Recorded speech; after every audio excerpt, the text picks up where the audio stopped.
I want to start out by saying whoever wished for white holidays, they got that right overnight. I know it's dark outside and this may be hard to see, but there is dense fog everywhere. In fact, you can see that light actually shows the limited visibility. As soon as we heard about the explosion, we made contact with Rochester residents who were out in Boston for the marathon.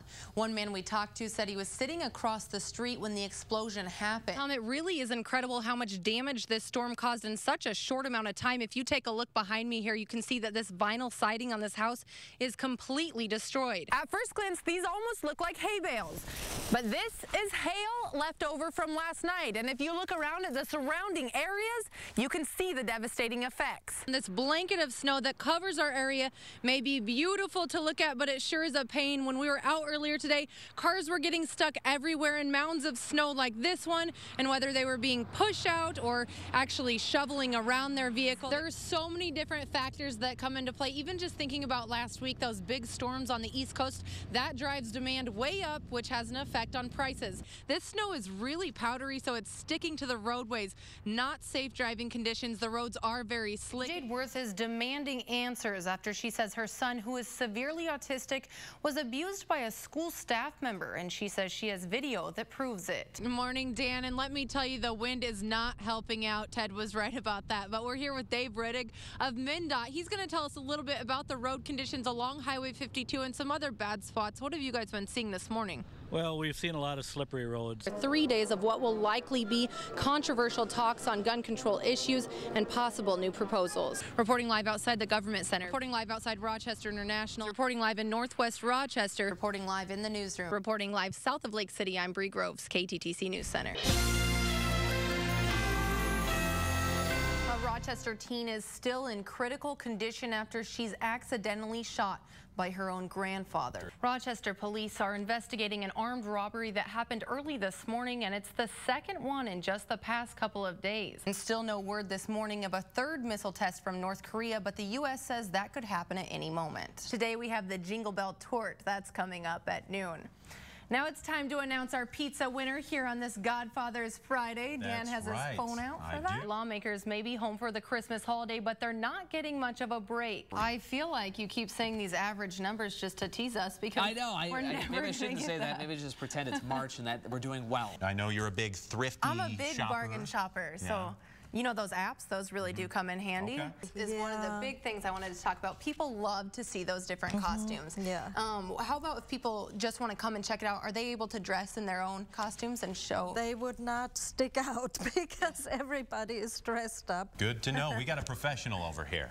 Voters in Colorado and the state of Washington sent another clear message on Election Day that is reverberating across America, that marijuana should be legalized for recreational use by adults. Well, here, a St. Charles man is heading a movement driving Minnesota along the same path. News Center's Brie Groves is live now here with a special report on the buzz of St. Charles. Brie. Robin, he says he's going to spread the marijuana movement to all 87 counties of Minnesota. And even though he's been kicked down, he's not giving up. I had bruised ribs, a broken hand, skinned up knees. They broke my glasses. Winona County deputies raided Stephen Conlin's business in 2010. Deputies confiscated 17.5 pounds of marijuana, 68 plants, and $1,100 in cash. 2 years later, narcotics agents broke in again. There were 3 plainclothes officers. There were 5 uniformed county officers. The St. Charles cop was here. And yes, they had 2 snipers up the street in my neighbor's yard.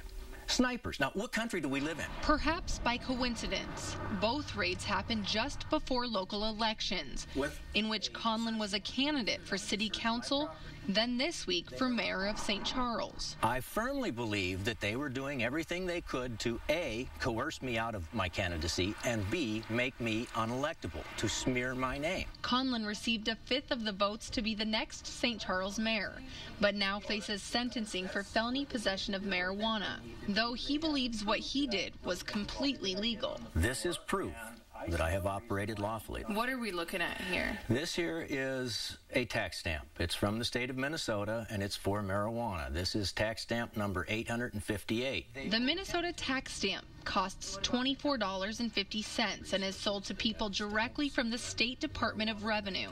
Conlon said he was urged to buy the stamp by none other than Governor Mark Dayton. The state's position is that tax stamps do not make marijuana legal. Under Chapter 152, marijuana is legal to possess and it's illegal to sell. Minnesota considers marijuana illegal, but still requires you to purchase a marijuana tax stamp if you plan to make money from the product. The United States Supreme Court has made it clear that just because you're engaging in an unlawful activity does not mean that you get out of paying taxes on income received from that unlawful activity. Conlon claims the laws don't spell out what is considered unlawful. In fact, he has since decorated his barber shop, The Buzz, with every statute related to the issue.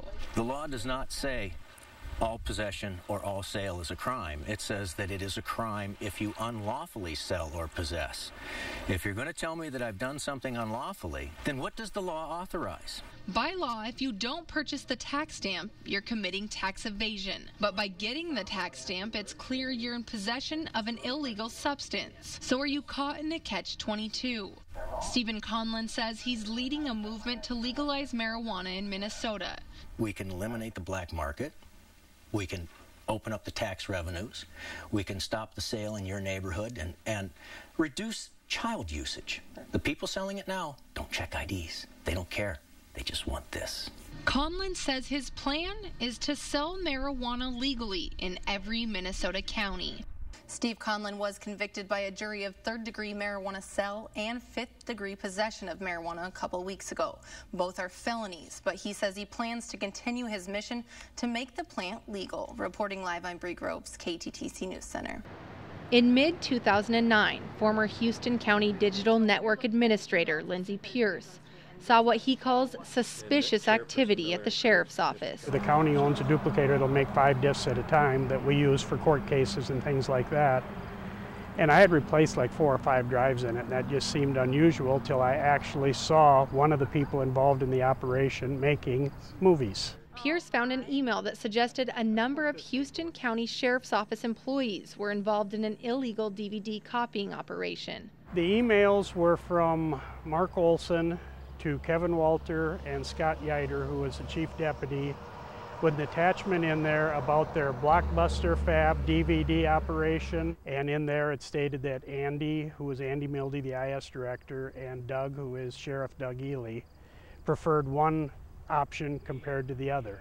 It's all in black and white. Kevin Kelleher was a Houston County Commissioner for 16 years. He says he brought the issue before the county board a number of times. I've given them evidence that I had that showed that members of the Houston County Sheriff's Department were in fact copying DVDs, not just 1s or 2s, but hundreds. FBI agents from Rochester confirmed to me that they looked into the allegations. They said they spent an hour in Caledonia before deciding the case didn't fall within their federal prosecuting guidelines. The FBI suggested that the county attorney initiate an internal investigation. But because the email suggested that Sheriff Doug Ely, along with a handful of other sheriff's office employees, might have been involved in burning the pirate DVDs, county officials recused themselves from conducting an internal investigation and hired an outside investigator. In July 2010, the county hired a lawyer from Rosemont to investigate. Once the investigation was complete, the report became public record. The investigation report and emails clearly show that this crime was being committed. The men actually talk about buying a new DVD fabrication program so they won't have so many problems with the county one, so they can keep copying and distributing hundreds of DVDs. This document says that former Information Systems Director Andy Mildy allowed his Blockbuster account to be used by a person in the sheriff's office for the purpose of making and distributing unauthorized copies of copyrighted DVDs. We attempted to contact Sheriff Ely and deputies more than a dozen times. Is there anyone else that I'd be able to talk to? Deputies? Anyone in? Nobody's in today? None would return our calls. If the public cannot trust that law enforcement is law-abiding, then how can they trust that they're going to be treated with true justice? Anyone who pops in a DVD sees the prominent warning across their screen. No one in this case has yet been charged with any criminal wrongdoing, but the county gave written reprimands to the county's finance director at the time, Casey Bradley. and the current finance director, Andy Mildy, for failing to report to the state auditor the use of county equipment for unlawful purposes. The Houston County Attorney's Office says the case is closed. In Caledonia, Brie Groves, KTTC News Center.